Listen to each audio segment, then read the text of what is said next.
Cape Grande, Western Australia. Spending a couple of nights here. Sunglasses on. It's actually getting a little bit sunny now. It's been a miserable old morning, miserable old day. The views are still spectacular at the granite outcrops, the ocean.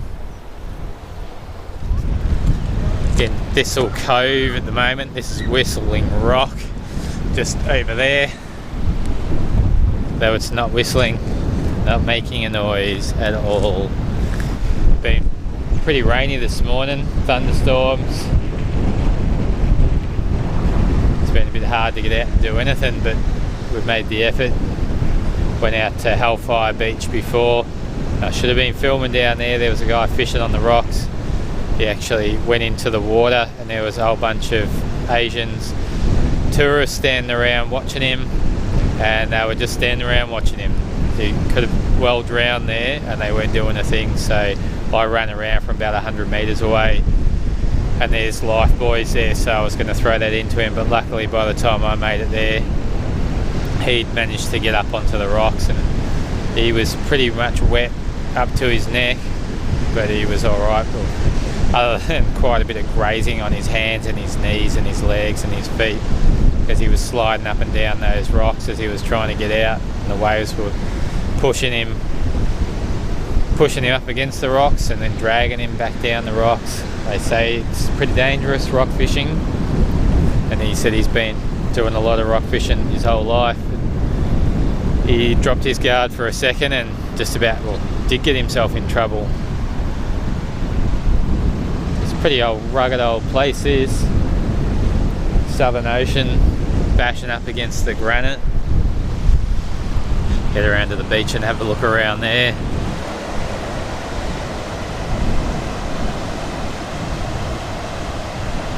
It's nice having a look around, but it would be a whole lot nicer if we had some blue skies to go with it. People tell us that this is some of the most beautiful beaches in Western Australia. And yeah, it's good, but I don't know. There's a lot of nice beaches in Western Australia. It's hard to make a call on what is the nicest. I reckon the best beach is the one you're standing on at any given time, as long as it's sunny and warm. And today it's not sunny or warm, so this isn't the best beach. Sorry, Esperance. It's not the best beach.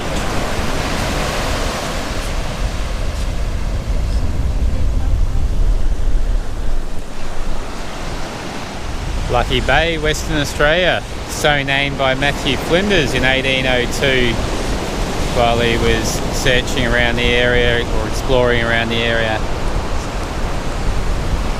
We've been here a couple of nights having a bit of a look around, although this weather has been dismal. A nice beach, maybe it'll be better when it's sunny, but it hasn't wowed us. It is beautiful. The granite cliffs around here, or granite outcrops, and up over there too.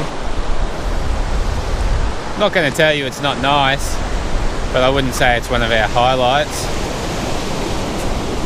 Camping's disappointing, but anyway, I think maybe we're being a bit hard on it because we know what the national parks camping's like. I just wish they wouldn't do it so much. There you have it, Lucky Bay. Time for us to hit the road. From Lucky Bay in Cape Grande National Park, we're heading east into Cape Arid National Park. The final destination is Bilbunya Dunes, but it's going to be a fair trek to get there. First stop will be the old telegraph station ruins at Israelite Bay.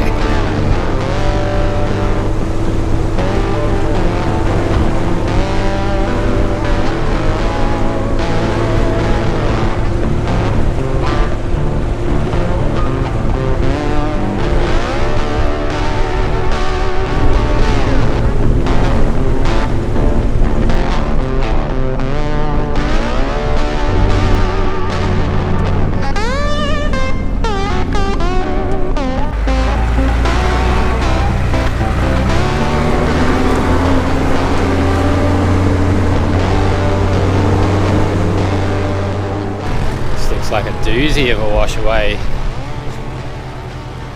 Definitely wouldn't be driving through this.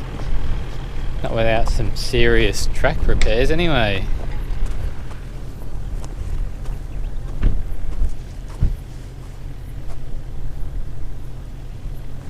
Wondering how far we've got to deviate to get around this. Oh, really? Have a look over here. Looks like there's another track over this side.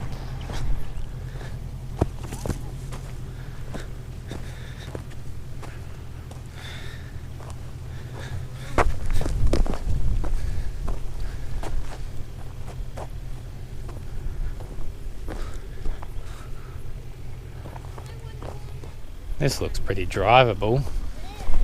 Don't know if Rachel will want to do it though. Had a bit of a scout around. This looks like the easiest track through. Should be easy enough, I think. Just got to miss that big bog hole back there, not slide into that, and we'll be right.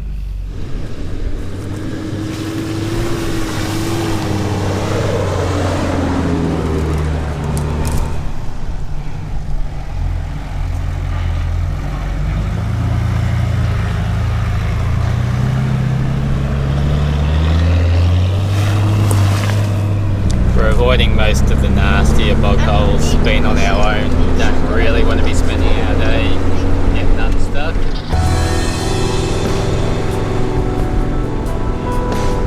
Soon enough we swapped the soft sand and bog holes for a salt lake. We hugged the edge of the lake to try to avoid sinking to the axles.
Made it to the Israelite Bay telegraph station ruins.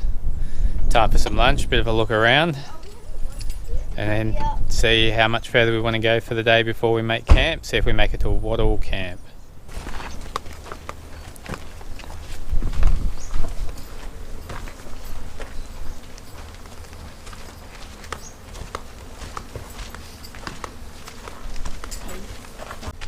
You can go in that way too, Dad. Pretty amazing the way it's, even just the fact this much of it's still standing. I know.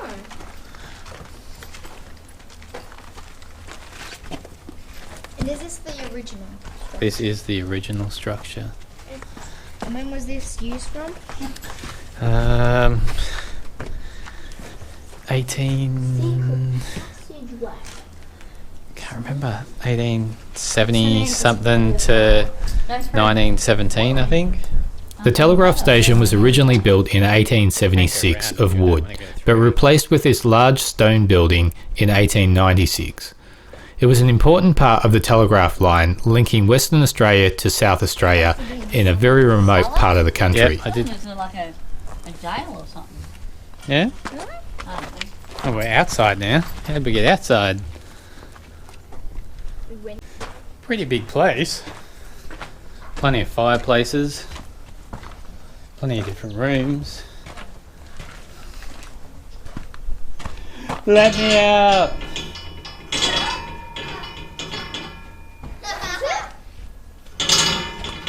It's pretty amazing that so much of it is still standing. Yeah. Around the turn of the century, there are 150 people living here. I can only imagine how remote it would have felt back then. There you go, Israelite Bay telegraph station ruins. Pretty interesting drive out here. Some soft sand, some bog holes, and a bit of a salt lake at the end there, keeping us on our toes. Certainly wouldn't have wanted to drive too far out into it. It'd be in a world of pain then. Just around the corner from the old telegraph station, we've got the Israelite Bay jetty, which is clearly abandoned. It's stated as being abandoned. So be careful in this seagrass. Certainly wouldn't be driving out on this beach. I don't like this. Looks pretty deep, doesn't it? And it's a bit stinky too.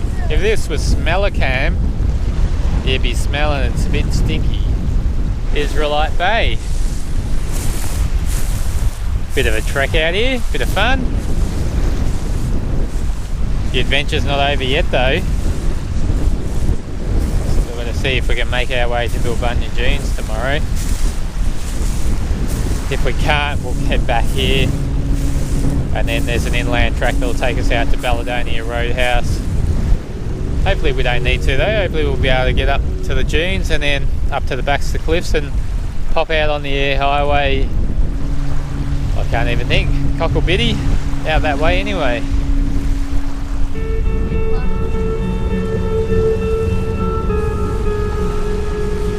Coming up next time, we continue our trek along this remote WA coastline towards Bilbunya Dunes, choosing to stay clear of the beach and its boggy seagrass. We're somewhere between, shall we say, Israelite Bay and Bilbunya Dunes. We've got some clay pans or salt pans to cross this morning on our way to Bilbunya Dunes. It does look like rain over in the distance over there and out there too. Interesting.